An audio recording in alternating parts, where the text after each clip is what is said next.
center of town. Housing was either a tent or a shack without plumbing or basic services. Migrant workers were not allowed in Anglo schools, hospitals, and restaurants.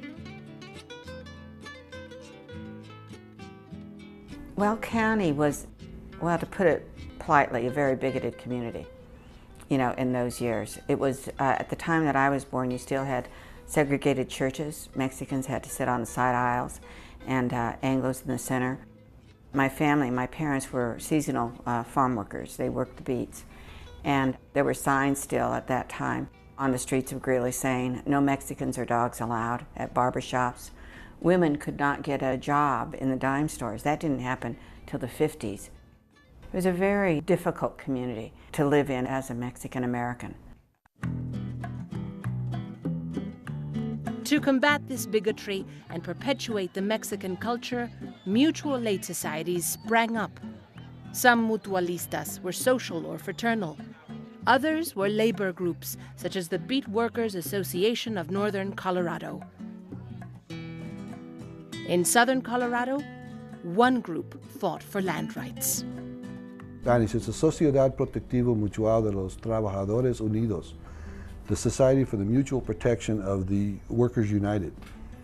That was started in 1900 in Antonito, Colorado. Conales County had a land grant called the Guadalupe Land Grant, and the Court of Small Claims had turned them down just about 1900, and that's when this group got together and said, like they say in Spanish, ya basta, enough. Enough is enough. And it spread into Costilla County. It spread all over, in many places in Colorado, even far north, beyond Denver, and south into New Mexico. SBM-DTU was formed with one purpose. It was a brotherhood. And the promise was, if they come and kill you and your family brother, I'll come and bury you. I'll make sure you have a Christian burial. When I was growing up, I remember my grandfather, who was a great supporter of the SBM-DTU, and my dad, who was not, having a debate. And my dad was scoffing at my grandpa and just saying, well, SBM-DTU, all that means is some poor Mexican died tied up. That was the acronym that he had applied to it. And I find that so interesting because it really is why the organization existed, because some poor Mexican died tied up. Mexicanos fought for self-determination in Colorado and in Mexico.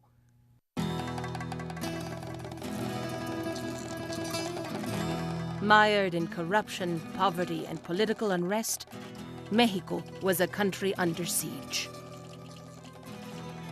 By 1910, Mexico's wealth was held in the hands of politicos and foreign governments. 95% of its citizens were landless peons, day laborers. After 3 decades, the dictatorship of President Porfirio Díaz was disintegrating. When Díaz refused democratic reforms, the peasant population revolted. Porfirio Díaz, who was a very bad dictator. He was bad for the people, but good for the country. He brought in a lot of foreign money to invest in Mexico, and Mexican people were abused right and left. So this is what led him to the uprising. And so the two heroes in our history, Emiliano Zapata and Pancho Villa, emerged from that revolution. Pancho Villa led peasant uprisings in the north.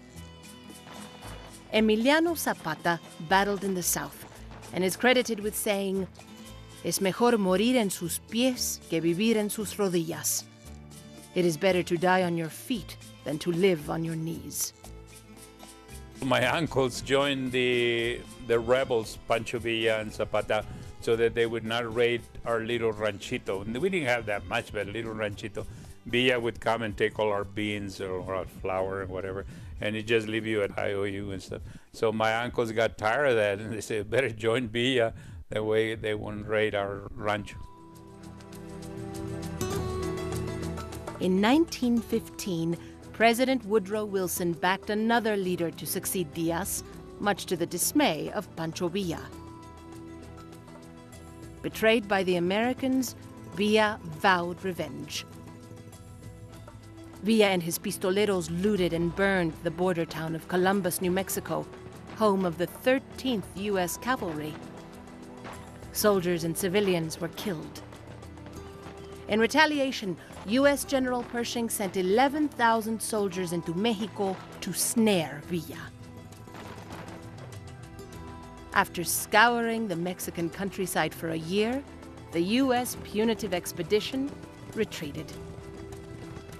Villa escaped, and today he is a mythical folk hero.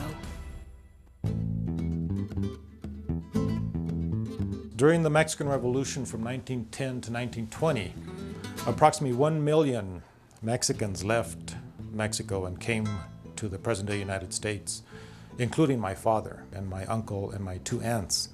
My grandfather was killed in the Battle of Celaya. He was on Pancho Villa's side, and so they were left orphans by the Mexican Revolution.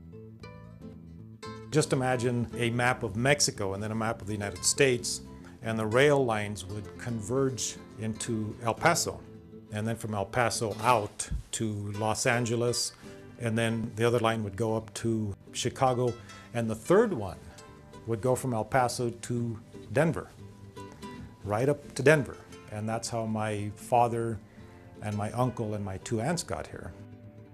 Union Station essentially was the birthplace of a large number of the Mexicano population here in Denver.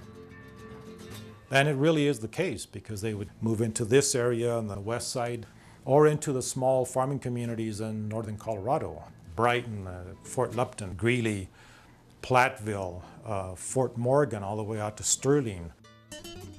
So this entire area was heavily influenced by the Mexican Revolution.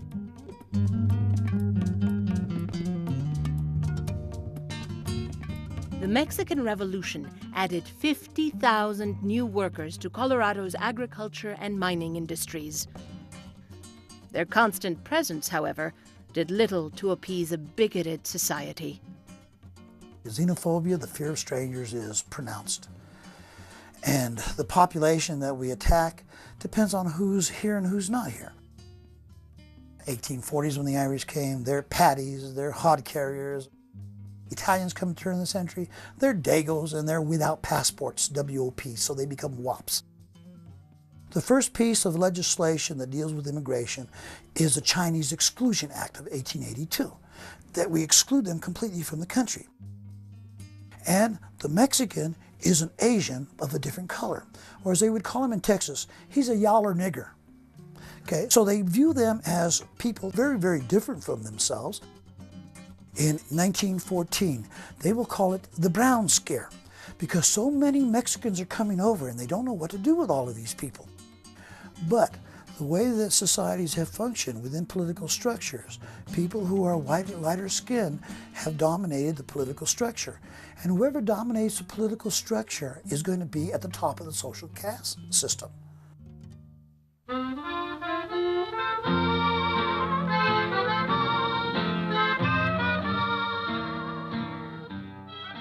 World War I erupted on the European continent in 1914. 3 years later, a secret German telegram was intercepted on its way to Mexico. We make Mexico a proposal or an alliance on the following basis. Make war together, make peace together. Mexico is to reconquer the lost territory in Texas, New Mexico, and Arizona. The settlement in detail is left to you. Release of the Zimmermann telegram ignited American public opinion. German submarines torpedoed 3 American ships and further enraged the U.S. It was no longer possible for America to remain neutral. In the spring of 1917, President Wilson declared war and cast a cautious glance at its southern neighbor.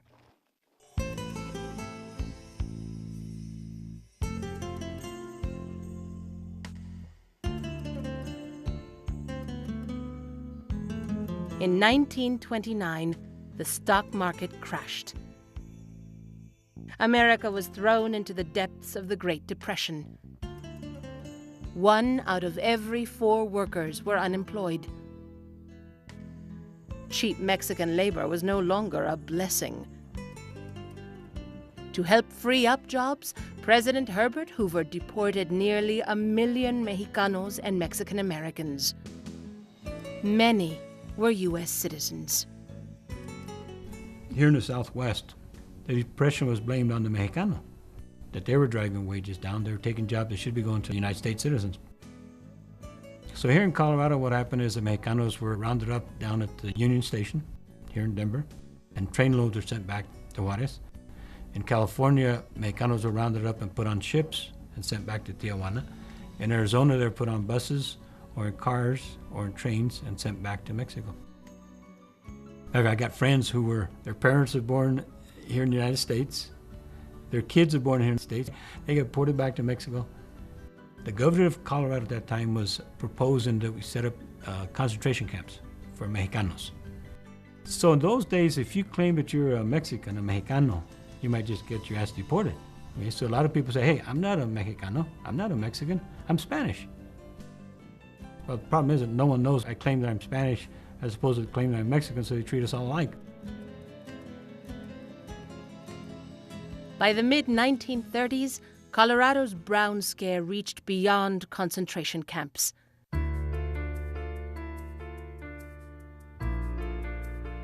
The Ku Klux Klan demonstrated in sugar beet towns and decried all Mexicans leave the state of Colorado by order of Colorado state vigilantes. Fearful that Mexicanos were receiving help from federal relief rolls, the governor of Colorado devised a plan. Big Ed Johnson in 1936, a Senate campaign year, said that Colorado was being subjected to a large number of Mexicans that were draining our economy in a variety of ways. So he declared martial law along the southern border of Colorado. He sent down state troopers and National Guards down there to keep Mexicans out of the state. Great Western Sugar needed the labor. There were crops being destroyed because there was no labor to take care of it. Furthermore, they spotted Mexicans in places like Pueblo and Lamar and Rocky Ford, and they were all over the place. They couldn't distinguish the difference between them. So do we close the Kansas border? Do we close the Oklahoma border? Where are these people coming from? The governor of New Mexico was very upset when he told the governor of Colorado, if you want to have your war in Colorado, it's fine and dandy, but when you come into New Mexico, you're bringing the war into our territory. So what we're going to do is we're going to declare an economic boycott against Colorado goods. We're going to send our troops to Trinidad and we're going to unload every truck with Colorado products coming into our state. So he threatened the governor, and so the war comes to a brief end.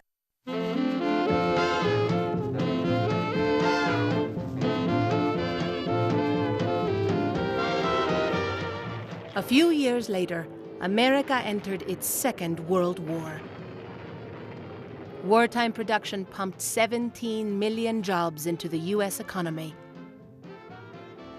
The Great Depression was officially over. Anglo men shipped off to the military. The jobs they left behind were filled by Anglo women and by Mexican and African Americans. Everybody worked for the war effort, leaving few to work the fields, mines, and railroads. Empty-handed again, America appealed to Mexico. Together, they formed the Bracero program and legalized the immigration of guest workers. Bracero means somebody who works with his brazo. This is a brazo. An arm is a brazo. So the bracero was somebody who worked with his arm. The Bracero program meant to replace agricultural workers in the United States, not to displace workers, but to replace them. So they looked to ready labor, and that was down in Mexico. Braceros toiled in Colorado's sugar beet fields from spring planting to fall harvest. Fort Lupton was the state's largest Bracero labor camp. Workers were farmed out to Fort Collins, Greeley, Longmont, and Brighton. My father came to the United States through the Bracero program, and he was quite an adventurer, although he was a carpenter by trade. He thought This is a good way to get to the United States. They'll pay all of my expenses to go up there, and they'll give me a job, and the contracts only lasted for 6 months at each period. He went to the recruiting area where people were signing up, and since they were looking primarily for agricultural workers, he bought a peasant outfit from one of the peasants that was there, and he donned that outfit and got recruited, and he became part of the Bracero program. For the next 2 decades, 5 million Mexicanos lived and worked in the United States. Their labor pool fueled the U.S. economy during World War II, the Korean War, and the early years of the Vietnam War.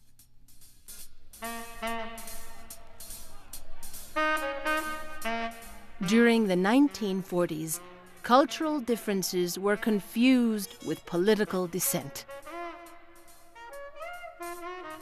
A segregated and suspicious America waged its war abroad and at home.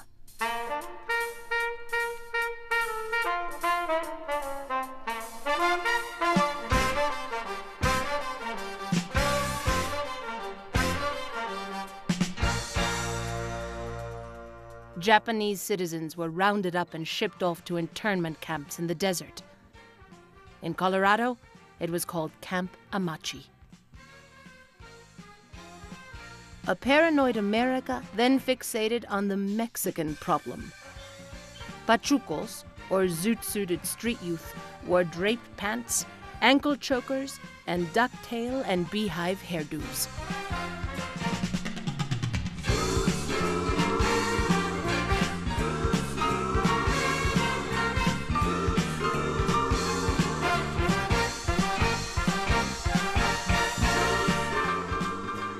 Their flamboyant attire was seen as fascist and unpatriotic.